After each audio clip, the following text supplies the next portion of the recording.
What's up, Aries friends? Welcome to my channel, The Intuitive Teacup. I am so excited to have all my friends here with me today. We are going to do a fun little spread for you.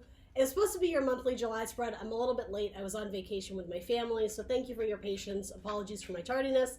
This is going to be a spread mid-July into August, we'll say. But energy isn't fixed. There's no end or fixed stop or start date, right? It's energy is free flowing. So yeah, only take what resonates. These are general messages. Not everything is going to resonate with all the Aries out there. So please only take away what seems to fit your circumstance or scenario. Again, take away those messages for your best and highest good, and you will know intuitively what those are, okay? If you are seeking more clarity or would like additional messages, go ahead and check out that Sun, Moon, Rising, and Venus sign. If you don't know how to do that, there will be a link in my description box below that shows you how to generate your birth chart and get all that fun information. What else do you need to know? Everything else will be in that description box below, including the decks I'm using, as well as the social media channels. If you are interested in social media, check that out. I am The Intuitive Teacup on Facebook and Instagram. I hope everybody's having a happy summer. We are in peak Cancer season, so sometimes that can be a challenging energy for the fire signs, right? When we're shrouded in water, all the feels, right? So I hope you guys are making it through okay. We'll see what we can get for our Aries friends here. Mid-July, whoops, ooh, yeah, those three come out, perfect. I was gonna say mid-July into mid-August. Messages for your best and highest good, my Aries friends.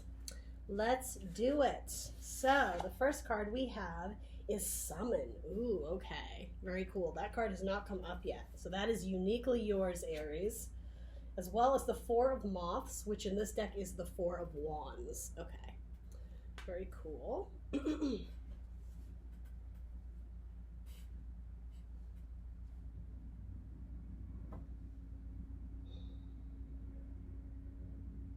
So potentially calling in a soulmate.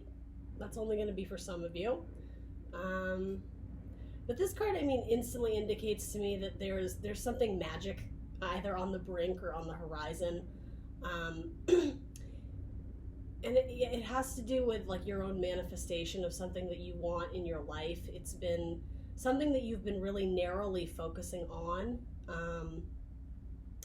And it may have to do with like a building of a house or some sort of solid foundation in your life, be it in your career or in your family. The Four of Wands can sometimes be the soulmate card. Sometimes it's, you know, like the 11-11, the twin flame type of deal. It doesn't have to be, though.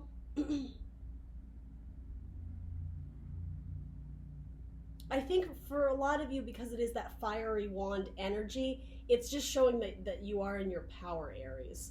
That the things that you're looking to create and manifest, it's like, it's your inner truth. It's a reflection of your own desires and goals, and also your hard work and your efforts. This isn't something that just poof, it appears.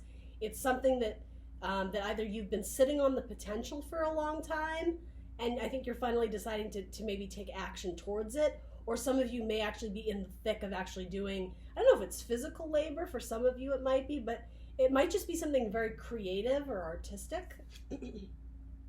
Wow, then you have devil energy. So it could be dealing with a Capricorn. You could have Capricorn in your chart. But for a lot of you, this is saying goodbye to old things that are no longer serving you. This has been a theme for the fire signs, saying goodbye to old patterns of behavior, of old thoughts, things that are just keeping you stuck, right? That devil energy. Things that are familiar. Sometimes they feel good in the moment, but in the long term, in the grand scheme of things, they're actually not serving you, and they're not best for you because they're not allowing you to progress and develop as a person. This is like you banishing those things that have been holding you back, keeping you stuck. It could be a person. For some of you, it could be somebody that you thought was a soulmate, and all of a sudden they kind of showed their true colors, or you just had an epiphany of, you know, I like this person, but they really aren't treating me the way I deserve to be treated. And so it's like, I'm just getting like you've raised your magic wand, or with a touch of your finger, you're just like, boom, I'm changing this. I don't like this. This is what I'm I'm going after now. This is the forward movement, the things I'm going to create and build. If you are leaving a person, it may be someone that either you've been with for quite a long time, or energetically they just make you feel drained. So if it is a newer relationship, it's something like just the idea that like when you're so hopeful and excited to be with them, and then when you actually are, you're just kind of like, ugh, this isn't how I thought it would be. It's like emotionally draining the way this woman looks, right? She's done, she's tired, she's exhausted, she's leaning up against a tree. This house looks really cozy and familiar and fun, and then there's love and magic there. But look at her face, that's what she's coming from, right? She's thinking about heading into the woods, heading into the unknown, the future, potentially a darker path. But what I mean by, sorry, I don't know if that was the right term, darker path, but what I mean by that, it's like the idea of going into the unknown, into the darkness, because you don't know what lies ahead, but you do know what's here, and while it's familiar, again, that's how it's making you feel. But this is very powerful. Summoning, manifesting, wanting to bring in some new magic into your life, wanting to rebuild a structure that has not been stable for you, Aries. Has to do with abundance. Okay. I think Leo got this card as well. Some of you might be moving homes. And if that was the case, it feels like there's been a lot of problems with that home. Like there's been leaky pipes, and then this broke, and then I don't know, fill in the blank, but there's been a lot of issues with the home. Maybe you have like a landlord from hell, or you have neighbors that you absolutely hate, or something like that. This could also be a home that it could also be like your parents' home. If you grew up in that home, there's sentimental value attached to it. But if some of you, maybe your parents have passed, you're having to, get that in order and put the house on the market. But that has been causing some stress and anxiety. That's not going to be for everyone. That was kind of a specific message, but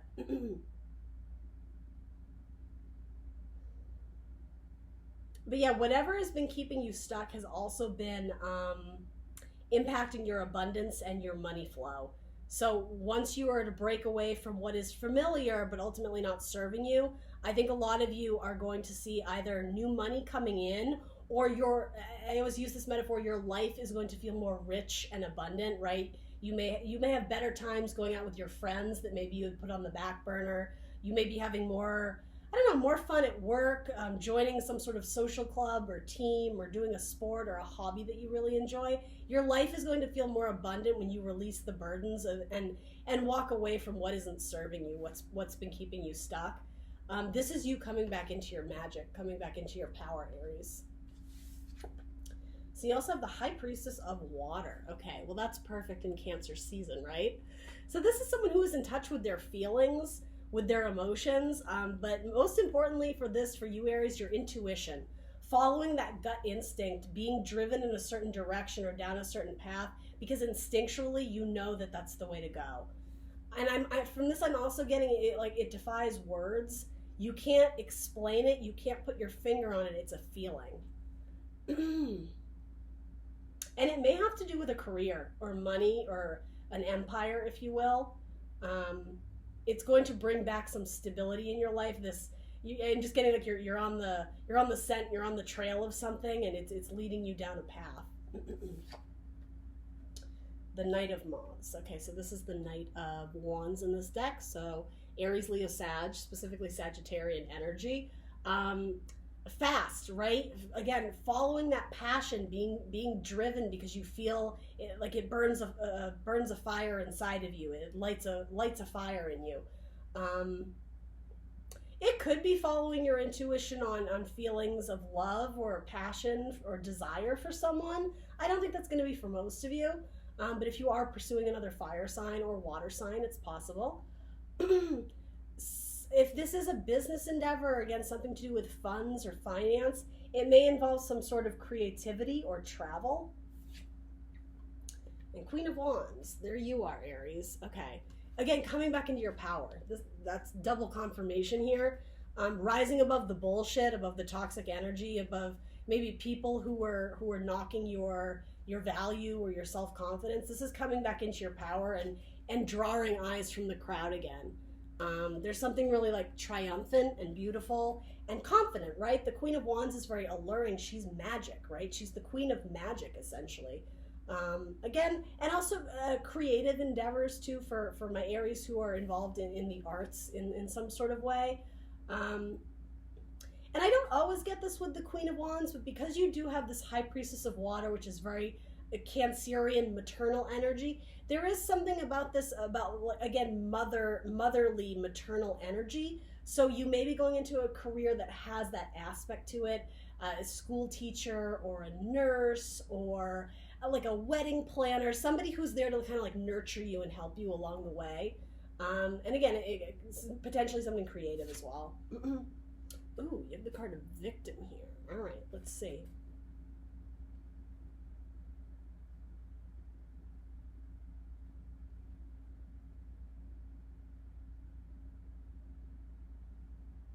Oh, okay. So this has to do with the self-empowerment thing.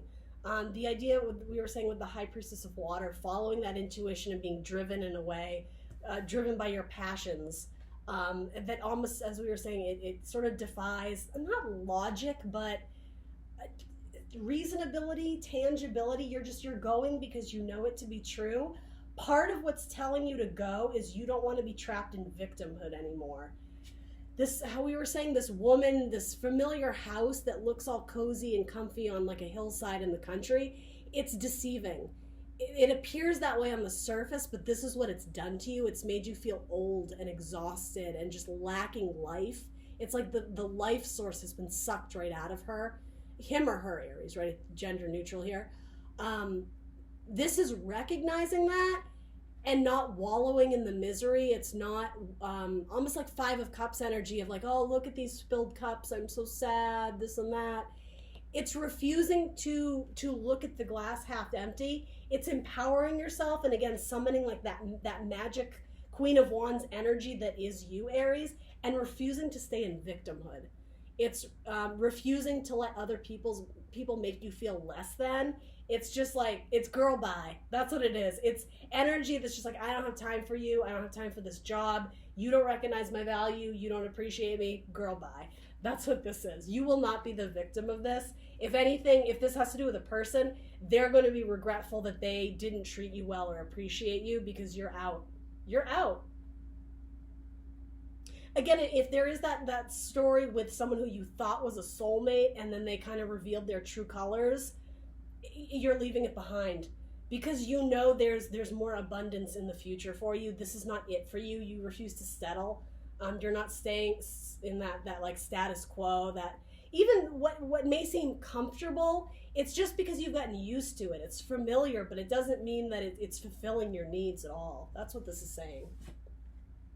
So you also have the card of honesty. Sagittarius just got this too. The fire signs have similar patterns, or similar themes in their tarots this month. I would recommend checking those out if you're interested.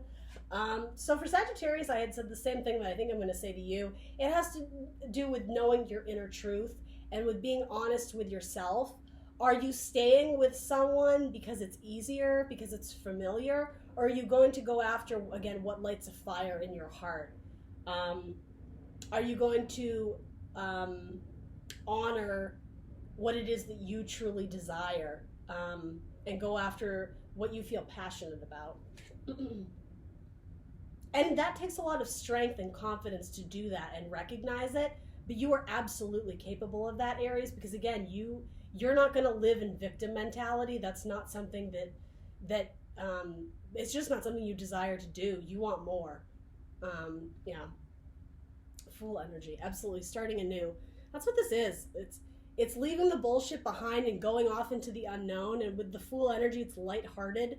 There's the idea that if you were to fall off a cliff, metaphorically, you'll land on your feet. You'll figure it out. You're not wrapped up in in confusion or with anticipation or worry or fear. You just go because, again, you're driven to go.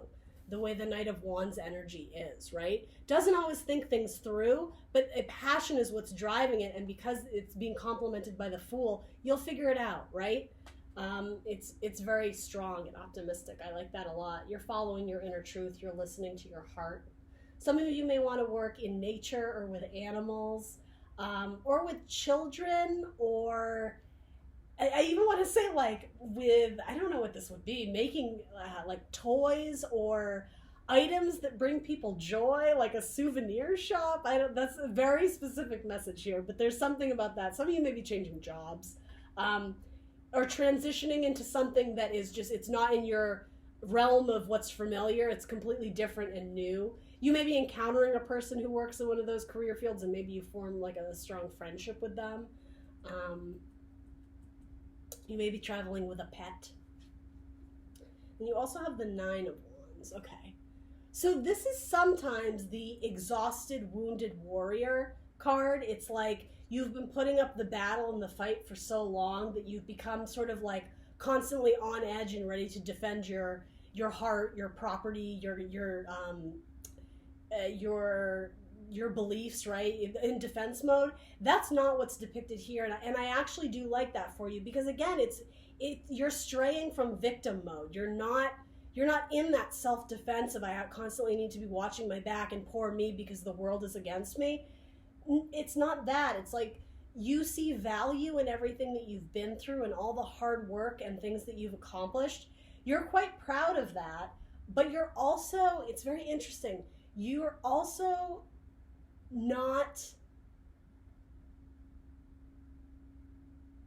you're not scared to leave behind what is familiar. And I know we've said that's what's needed here, but it's almost, I'm just getting like, you got this. You are not terrified of needing to leave things behind and go after something new. I'm just getting here with this image. It's like, yes, you've spent all these hours and all this labor building this beautiful garden, right? She's probably like a groundskeeper. It's probably to a castle or to a mansion. There's lots of work and endeavor here.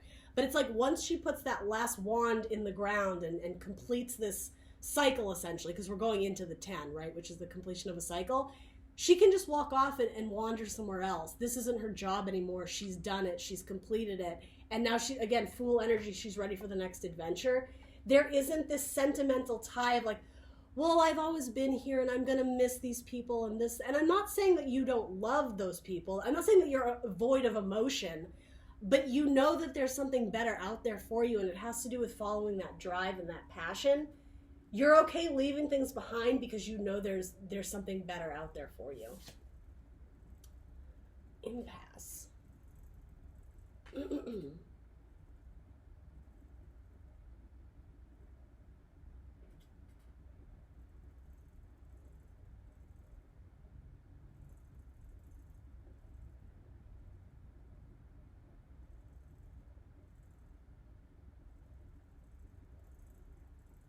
I'm getting a couple different things with this. I'm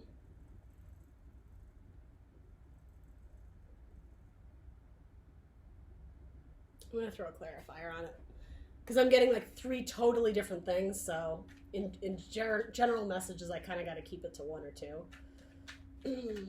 What does this card mean for Aries? I do have to say that when you take this new journey, you're going to meet new interesting people along the way, but you're going to be questioning their intentions. You're going to be sort of suspicious of them. And it's funny, just from the image, what I'm getting here is you don't know whether they're blocking you or if they're embracing you. Like they're like, come on in for a hug, or they're like, no, you cannot pass here. And I mean, obviously with the card we have here, but it has to do with you trusting your instincts. Yeah, a High Priestess of Water, following your intuition. And the idea that this man is in the moon, so not everything is made clear yet. It's still dark, shadowy images. There needs to be more reflection and thought on what we're actually seeing here. And a changing of cycles. Things are not going to be made clear overnight. It may take some time. But yeah, the moon always speaks to the idea of illusions and things. You can't always take them at face value. So some of you may be meeting somebody and you're not sure, again, their intention. And so I guess my advice to you there would be give it some time. Don't jump to any conclusions, but maybe also, keep some things to yourself. You don't need to share your entire life story or your, I just want to say your goal, your plan, your strategy. If you're thinking this person may have malicious intent, maybe keep your cards to yourself, or whatever that expression is. What do we need to know about this card for Aries? So the Five of Cups, we had said that earlier. And the idea that you were rejected in the Five of Cups, the idea of being stuck in victim mode and sad and lost, you're going off to seek new emotional fulfillment. And so I think that's what this is saying, is by seeing this as glass half empty, like, what is this person trying to get from me? That's the wrong way to view it. You should be looking at people of, how can they contribute positively to my life, and vice versa? Like, what am I bringing to the table, especially if this is like a work endeavor? But it's seeing the potential and the potential in things first and foremost, but looking at things optimistically. Because I think with this fire energy, I think you've been burned in the past. And so understandably, you may have your guard up a little bit. That could be what that is. Generally speaking, though, I think you're going in very lighthearted. But there's like a great duality to this. It's like, open your arms up to people and be open to new experiences, but also be careful not to instantly trust everybody and just assume that everybody has good intentions. It's kind of like this weird catch-22 card, but don't let it impede you from moving forward, okay? All right, Aries, that's what I got for you. It's very optimistic. I love this card for you. And it's coming back into your power. If that resonated with you, if you liked what you heard here today, please do like, share, subscribe. That is very, very important to help get this channel up and running. Thank you for your patience and waiting for this video, and I will see you guys very soon for another tarot reading. Bye!